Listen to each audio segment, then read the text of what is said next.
O podcast Antes que Seja Tarde tem o patrocínio de Instituto Politécnico de Leiria e Grupo 9.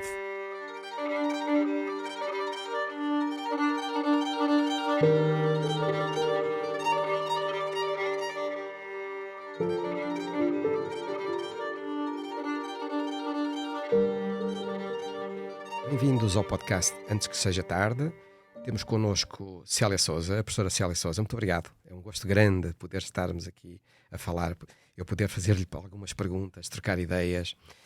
Célia Sousa é um nome que eu poderia juntar a duas áreas de importância muito grande para a sociedade, a área da educação, a área da educação e da inclusão. Depois, em termos de geografias de vida, das suas aventuras profissionais, dos seus grandes desafios profissionais, das suas vivências, eu poderia juntar aqui, penso eu, que não me engano, poderia juntar aqui Moçambique, a Figueira da Foz, Leiria, Coimbra, e portanto, com este pano de fundo, eu perguntava-lhe quem é a Célia Sousa?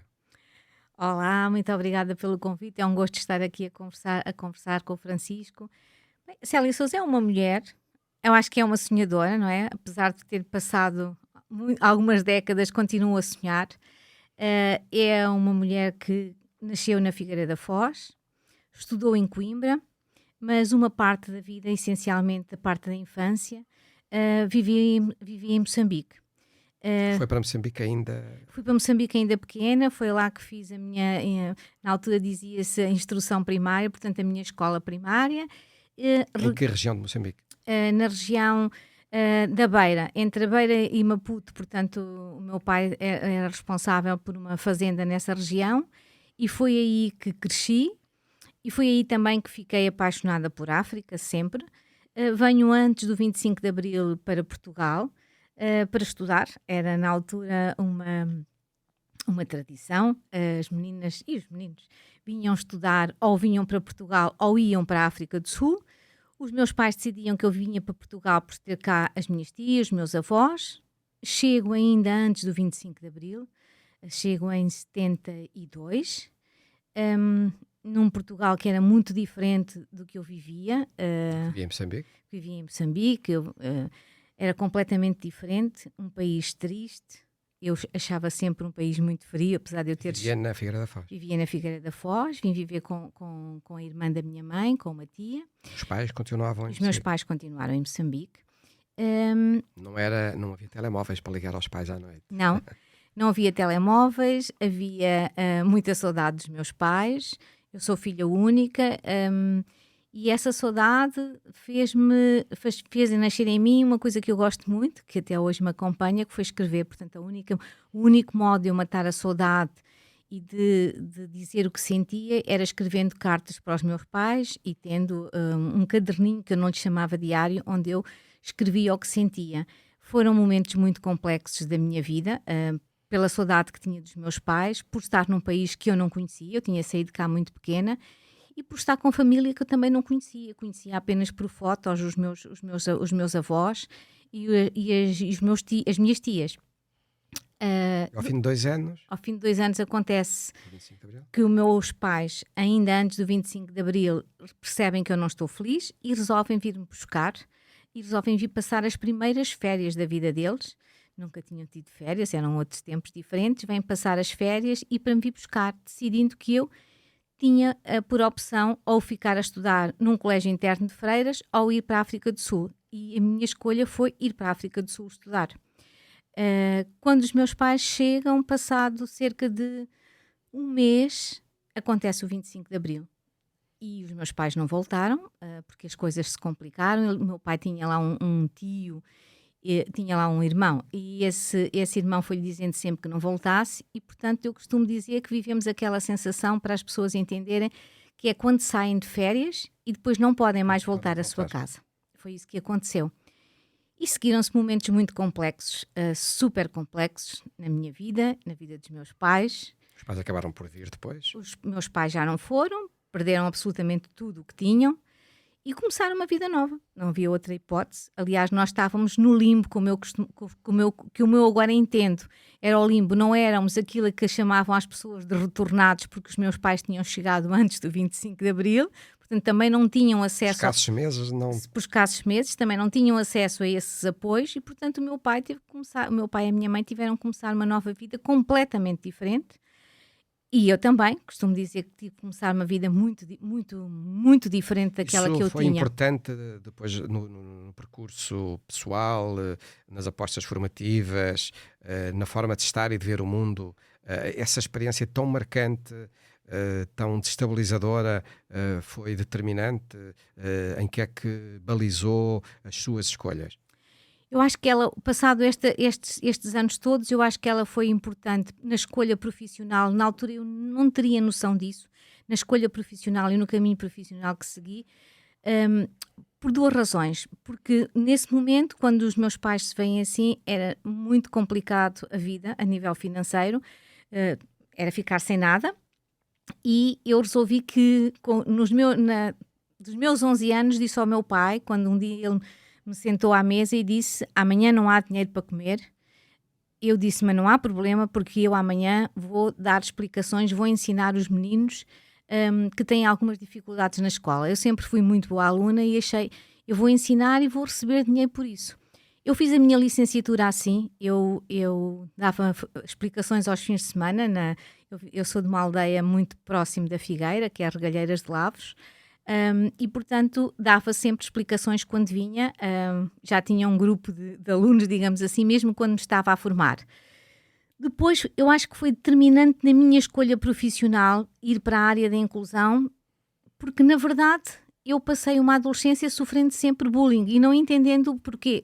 Hoje dizemos que é bullying, na altura eu não conseguia entender. Pelas dificuldades económicas, evidentemente que eu não podia ter as mesmas coisas que tinham as jovens da minha altura, e também porque nós não éramos bem aceitos. As pessoas, quando chegaram, nós temos muita dificuldade a falar disso ainda em Portugal, mas a verdade é que as pessoas que vieram das ex-colónias, os retornados, eles esse rótulo ficou-lhes sempre colado à pele? Esse rótulo não lhe era aceito, portanto as pessoas eram extremamente discriminadas. E muitas vezes eu lembro muito bem de caminhar para ir para o liceu, que era na Figueira, não é? Eu tinha que fazer um grande percurso a pé, desde do terminal rodoviário até ao liceu, e lembro-me muito bem dos colegas da cidade passarem e dizer: olha lá vai a retornada, olha lá, a maneira como ia vestida, inclusivamente, eu tinha que ir vestida com aquilo que era possível, que a minha mãe conseguia fazer e a minha tia. Era assim que me vestia e, portanto, nessas alturas lembrava-me sempre que, primeiro, que nenhum ser humano tem direito de achincalhar o outro pelo modo como ele se veste ou como ele se apresenta. Começou aí a despertar para a inclusão. Sim, comecei aí a despertar para isso. Se bem que eu hoje percebo que eu já tinha despertado muito antes, quando vivia em Moçambique. Eu vivia, como eu disse, era mais no interior e, portanto, eu sempre andei na escola pública. E na escola pública eu era a única menina branca. Os meus amigos eram todos pretos. É assim mesmo que é a cor. E, portanto, cresci assim. E nessa altura havia algumas crianças que não iam à escola. Perante o contexto, devem imaginar que só iam à escola alguns privilegiados, não é? Iam à escola os filhos dos capatazes, os filhos dos que tinham cargos já na fazenda. E eu não entendia muito bem isso. E nessa altura eu pedi ao meu pai que me construísse uma pequena escola no nosso jardim da nossa casa. Não era mais do que uma palhota feita com palmeiras, e ele fez-me à vontade, onde eu, ao final do dia, dizia que todos os meninos tinham que saber escrever pelo menos o seu nome. Conseguiu? Teve êxito? Tive êxito, tive muitos amigos, claro que os perdi, não é? Muitos amigos, e ao final do dia havia sempre isso. Ao final do dia eles sentávamos ali e eu fingia no fundo a brincar que era professora. Eu acho que começou aí. E o que é que mais trouxe da África para a sua vida? Foi o cheiro, os horizontes, a luz da África, o pensar, o poder sonhar? O que é que acompanhou para sempre desse tempo de infância? O cheiro é inevitável. O cheiro da terra molhada, o pôr do sol e os horizontes. ir à janela e olhar e não haver horizonte. Ou seja, pensar o que é que está do outro lado, a imensidão que é um país como era Moçambique. Eu acho que foi isso que eu trouxe. E achar sempre que do outro lado do horizonte há alguma coisa. Eu acho que isso são coisas que me pautam a minha vida. Eu acho sempre, apesar de todo este percurso profissional, eu acho sempre que há muitas mais coisas para fazer todos os dias. Eu até costumo brincar dizendo que eu só tenho... Todos os dias que me levanto, eu tenho sempre imensos projetos na cabeça para fazer. Depois, quando de facto estou-me a arranjar, olho para o espelho e penso, se calhar já não vou ter tempo de todos, né? Já passou alguma... A idade já não me vai permitir realizar todos os projetos. É nessa altura que eu tenho noção. Eu já não tenho 20 anos. Já não é possível. A alegria com que abraça a vida, os projetos, vem também da África? Sim, eu acho que vem sem dúvida da África. Eu tive muito tempo para me reconciliar com a África. Não foi uma coisa fácil, até porque a minha família também não ficou muito contente quando eu resolvi abraçar alguns projetos em África. Foi há cerca de 15 anos, mais ou menos, que eu resolvi começar com alguns projetos em África, nomeadamente em Cabo Verde, e não foi muito bem aceito. A família não achava muito interessante eu voltar para a África, mas eu percebi que eu tinha que me reconciliar com a África de alguma maneira, e de facto foi com Fiz as pazes com a África. as pazes com a África, E sim. hoje estão com uma boa relação. Sim, hoje eu sou professora na Universidade de Cabo Verde, como professora convidada. Temos aí projetos no horizonte com outros países, nomeadamente com Angola e com Moçambique, projetos que estão a nascer. Sim. Portanto, no seu percurso profissional começou por ser professora primária, não é? Sim. Era assim que se chamava, no meu não tempo é? já se dizia do primeiro ciclo, professora do primeiro pronto. ciclo. Portanto, para os mais pequeninos, os primeiros 4 anos, não é? Não, 6 anos. Dos 6 anos, 6 sim. anos. Sim. Depois disso, continua com um percurso formativo e acaba por entrar no Politécnico de Leiria e acaba por abraçar um convite, por abraçar um projeto que é o CRID. O que é o CRID?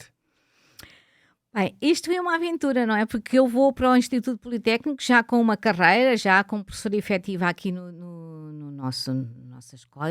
Era professora efetiva no agrupamento de escolas de Colmeias, onde tinha já um projeto muito interessante ligado às respostas para as crianças e jovens com espectro do autismo.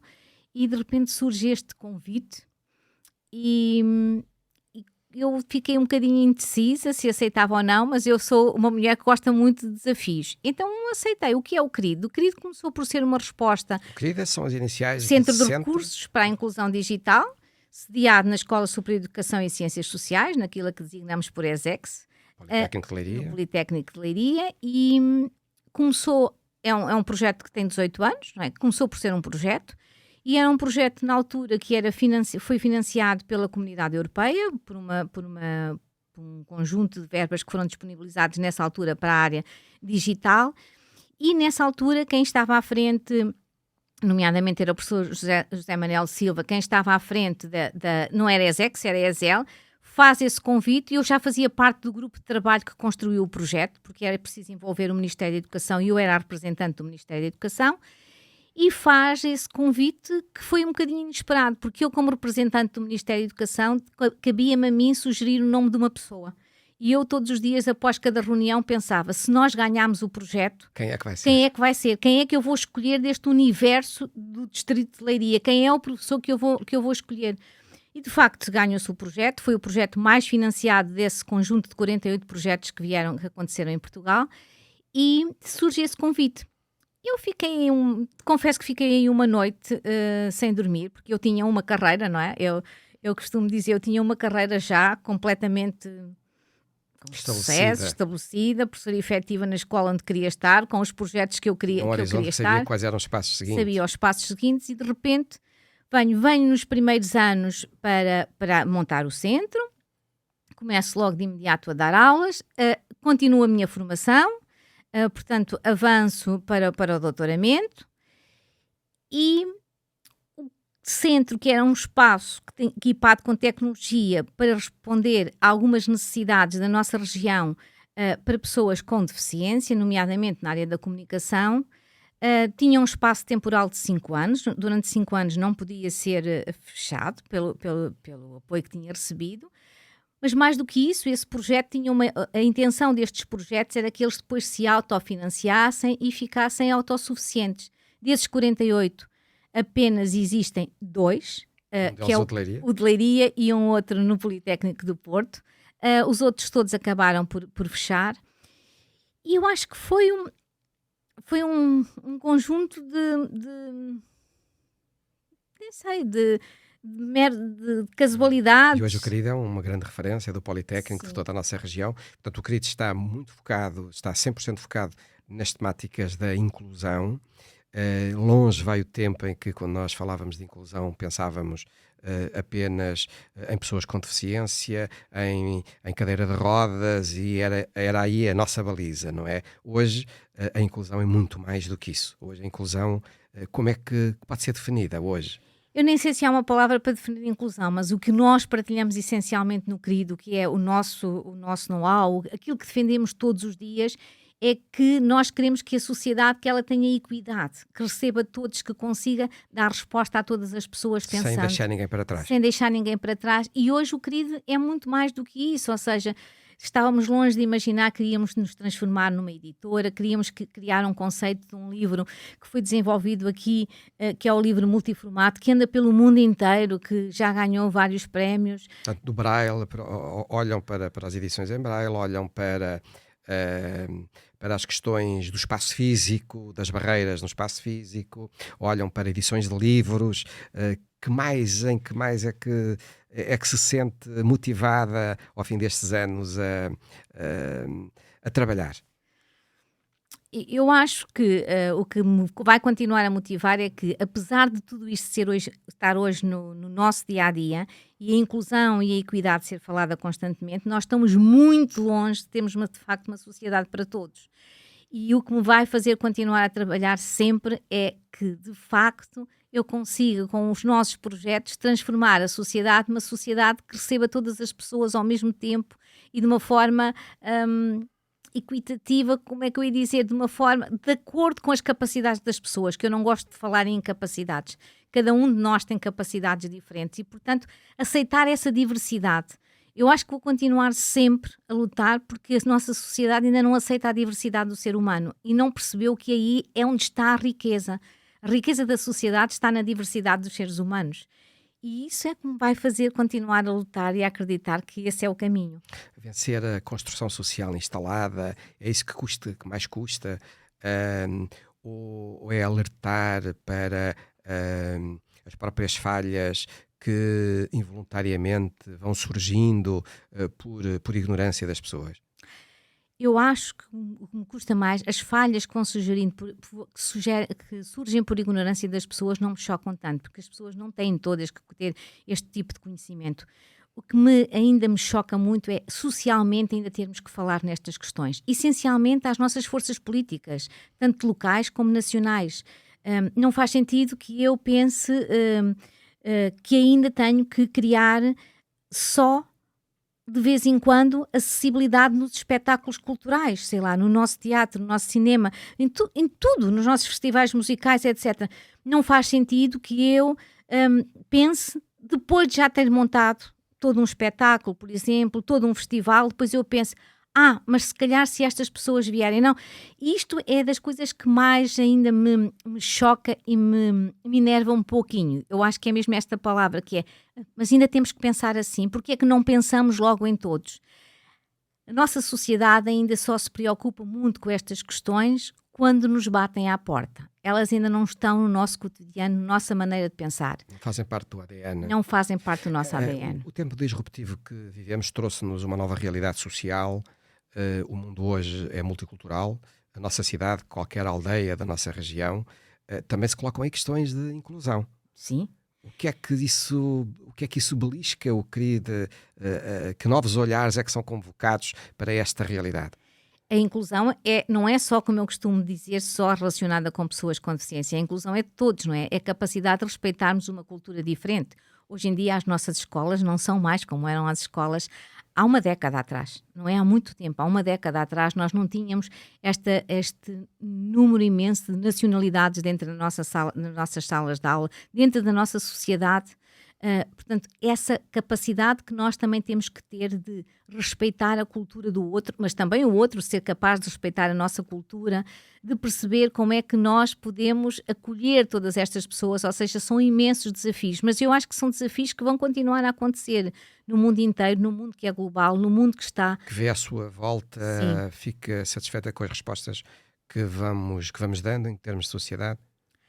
Com algumas fico, mas acho que ainda há neste momento, acho que há temas muito gritantes na nossa sociedade por falta talvez de explicar. Eu ouço muitas vezes no nosso dia-a-dia e até mesmo na nossa cidade dizer não temos emprego porque temos cá muitas pessoas que vieram do Brasil ou muitas pessoas que vieram do Bangladesh, etc.